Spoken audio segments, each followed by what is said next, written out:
നമസ്കാരം. തൃശൂരിലെ പ്രജാദൈവങ്ങൾ സമ്മാനിച്ചതാണ് ഈ വിജയം. യഥാർത്ഥ മതേതരവാദികളാണ് അവർ. അവരെ വണങ്ങുന്നു. ഒപ്പം ലൂർദ് മാതാവിനും എല്ലാ ദൈവങ്ങൾക്കും പ്രണാമം. ചരിത്രമായി മാറിയ വിജയത്തിന് ശേഷം മാധ്യമങ്ങളോട് സംസാരിക്കുകയായിരുന്നു നടൻ സുരേഷ് ഗോപി. വ്യക്തിപരമായി മോശക്കാരനാക്കി വലിയ തോതിൽ പ്രചാരണം നടന്നു.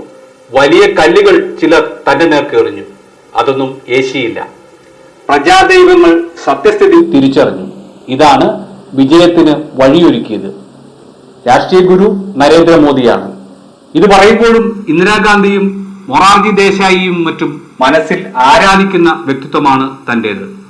2019 അമിത്ഷായാണ് തൃശൂരിലേക്ക് എത്തിച്ചത്. ഇതിനുശേഷം ആവശ്യപ്പെട്ടതെല്ലാം പാർട്ടി നേതൃത്വം എത്തിച്ചു നൽകി. 5 കൊല്ലമായി തൃശൂരിലെ പാർട്ടി പ്രവർത്തകർ അശ്രാന്തമായി പണിയെടുക്കുകയാണ്. ആ പരിശ്രമത്തിന്റെ വിജയം കൂടിയാണ് ഇത്. ദൂരസ്ഥലങ്ങളിൽ നിന്ന് പോലും അമ്മമാരും മറ്റും തൃശൂരിൽ വന്ന് തെരഞ്ഞെടുപ്പ് പ്രവർത്തനങ്ങളിൽ പങ്കാളികളായി.